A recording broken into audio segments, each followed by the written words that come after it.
Subscribe करें सेहत ज़िंदगी चैनल को और बेल आइकन पर क्लिक करें ताकि आपको हर नई वीडियो मिले सबसे पहले। औज़ुबिल्लाहिमिनश्शैतानिर्रजीम बिस्मिल्लाहिर्रहमानिर्रहीम। अपने तमाम दोस्तों को, नाज़रीन को, अपने बहन भाइयों को, बिलखुसूस वो लोग जो कि हमारे सब्सक्राइबर्स हैं सेहत ज़िंदगी के और सब टीवी के, उन तमाम को रमज़ान अल मुबारक की बहुत बहुत मुबारक हो। अल्लाह ताला आप तमाम लोगों को सेहत के साथ सलामती के साथ रखे। अल्लाह ताला आपकी इबादत कबूल करे। अल्लाह ताला जो है हम में मुसलमानों में मुस्बत तब्दीलियाँ लाए ताकि हम मुल्क कौम की खिदमत कर सकें। देखें, रमज़ान के महीने के अंदर दो इश्यूज़ बहुत ज़्यादा होते हैं और ये उन लोगों के लिए होते हैं कि जो को या तो ज़ियाबीतस के मरीज़ होते हैं और या ब्लड प्रेशर के मरीज़ होते हैं। साथ ही साथ वो ओबीज़ या मोटापे का शिकार होते हैं या उन्हें कोई और मरज़ भी होता है जिसके लिए कि वो इजाफी दवाइयाँ खाते हैं। अक्सर ये हमसे पूछते हैं कि हम रोज़ा रखना चाहते हैं तो हम रोज़े में क्या करें, क्या खाएं, अद्वियात में क्या तब्दीली करें और हमारे लिए मज़ीद किस किस एहतियात की ज़रूरत है। तो आज हम जो प्रोग्राम ले रहे हैं वो है रमज़ान और ज़ियाबीतस, यानी रमज़ान और ज़ियाबीतस। आपको तो पता है एक मुक़द्दस महीना है, साल में एक बार आता है। इसकी बहुत ख़ुसूसियत है, इसकी हमारी सेहत के हिसाब से भी बहुत सहूलत है और बहुत इसके जो है मुस्बत नताइज निकलते हैं। इससे हमारे बदन की टॉक्सिसिटी ख़त्म होती है। इससे हमारे बदन के अंदर जितने भी जो तखरीब होती है, यानी कि high cholesterol, triglycerides, sugar, blood pressure, इन किस्म की तमाम बीमारियों के लिए ये बहुत ही मुफीद है। और सबसे बड़ा फ़ायदा, अगर हम सही तरीके से रमज़ान के रोज़े गुजारें तो हम अपना वज़न भी कम से कम इन 30 दिनों में 2 से 4 किलो तक कम कर सकते हैं। अब आते हैं कि रमज़ान के हवाले से जर्नल हदायत क्या हैं। बाद में हम पेचीदगियों पे बात करेंगे। पहले तो यह है कि अगर आप जो है रमज़ान के महीने के जो रोज़े रखना चाहते हैं तो इसकी तैयारी जो है वो रजब और शाबान के महीने से शुरू हो जानी चाहिए। आप कुछ रोज़े रजब के महीने में और कुछ शाबान के महीने में रखें, लेकिन पहले अपने डॉक्टर से पूरी हदायत लें, क्योंकि रमज़ान के रोज़े हों या इसके अलावा नफली रोज़े हों, आपकी अद्वियात में तब्दीली की जाएगी और परहेज़ में तब्दीली भी की जाएगी। अगर तो आप ऐसा कर चुके हैं तो ये बहुत अच्छी बात है, क्योंकि आपको फिर जो रोज़े हैं वो उनसे एक तो ये होगा कि आप पहले से रोज़े रख के थोड़ा सा एक्लेमेटाइज हो गए होंगे, आदी हो गए होंगे। अब रोज़ा ज़ियाबीतस को, टाइप 2 ज़ियाबीतस को कंट्रोल करने के लिए एक बेहतरीन रूहानी अमल है। इसी तरह ब्लड प्रेशर को कंट्रोल करने के लिए एक रूहानी अमल है। वज़न कम करने और कोलेस्ट्रॉल कम करने के लिए भी एक बेहतरीन रूहानी अमल है। ज़्यादातर लोग ये होते हैं कि पूरी हदायत पे अमल नहीं करते, डॉक्टर की हदायत को समझ नहीं सकते। कुछ डॉक्टर जो है वो मरीज़ों को ज़्यादा वक्त नहीं दे सकते, क्योंकि इसके लिए आपका डॉक्टर के साथ, अपने फैमिली मालिज के साथ पूरा एक सेशन होना चाहिए कि अगर वाकई आप रोज़ा रख सकते हैं या नहीं। अब मैं आपको छोटी सी बात बताऊं। कोई शख्स मुझे कहता है मुझे डायबिटीज़ है, I am suffering from diabetes and my diabetes is not controlled, यानी मेरी शुगर जो है वो कंट्रोल नहीं रहती। तो डॉक्टर साहब मैं शुगर कंट्रोल करने के लिए रोज़े रखना चाहता हूँ। तो पहले मेरा जवाब होगा कि नहीं, आप रोज़ा नहीं रख सकते। ठीक। अब वो जब कहेगा कि मैं तो रखना चाहता हूँ, आप मुझे मना कर रहे हैं, तो मैं उसे कुछ असूल बताऊँगा कि आप क्या रमज़ान के महीने का जो पहला रोज़ा है वो रख रहे हैं और आपने पहले कोई हदायत या कोई प्रिकॉशंस या एहतियाती तदाबीर की हैं, या आप अपना जो है शुगर का रिकॉर्ड रखते हैं, ब्लड प्रेशर का रिकॉर्ड रखते हैं। तो ऐसे लोग जो हैं फिर रोज़े में हमारे लिए ख़तरनाक हो जाते हैं। तो दो किस्म की कॉम्प्लिकेशंस आ जाती हैं। एक तो यह कि रमज़ान में या तो उनकी शुगर बहुत कम हो जाती है, जैसे कि हाइपोग्लाइसीमिया कहते हैं, जो कि एक ख़तरनाक अमल है। दूसरा जो है हाइपरग्लाइसीमिया, यानी शुगर का ज़्यादा हो जाना।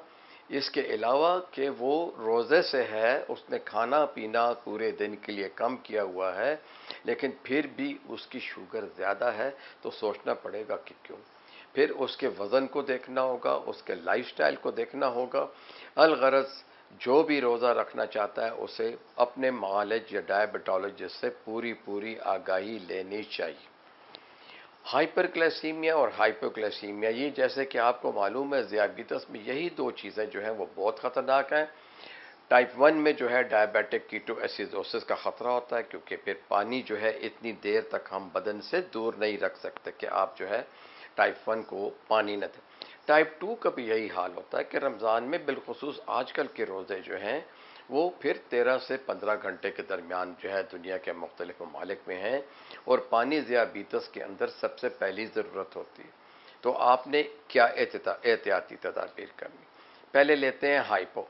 अगर तो आपने अपनी दवाई में तब्दीली नहीं की और डॉक्टर से नई हदायत नहीं ली, तो हो सकता है कि आप हाइपो में चले जाएं। हाइपो से पहले आपको ये मालूम होना चाहिए कि वो कौन सी ग़िज़ाएँ हैं कि जिनमें शक्कर की मिक़दार कम है, कार्बोहाइड्रेट की मिक़दार कम है। तो अब अगर तो आप सिर्फ सैलड्स के ऊपर, सब्जियों के ऊपर गुजारा करते हैं, थोड़ा बहुत फल लेते हैं, लेकिन इंसुलिन भी ले रहे हैं और ओरल डायबिटिक एजेंट्स जो हैं, यानी कि वो जो गोलियां हैं जिनको हम शुगर में इस्तेमाल करते हैं, तो फिर जो है उसकी मिकदार में अगर आपने कमी नहीं की और औकात का तयन नहीं किया, तो फिर आप हाइपो में चले जाएंगे। दूसरे वो लोग जो हैं जो कि अपनी डोज ज़्यादा लेते हैं और नहीं समझ पाते कि सहरी की डोज हमेशा या तो ख़त्म कर दी जाती है या बंद कर दी जाती है। यहाँ ये एक एहतियाती तदाबीर है कि मुसलमान बहुत जज्बाती हैं, वो इंसुलिन लेते हुए भी रोज़ा रखते हैं।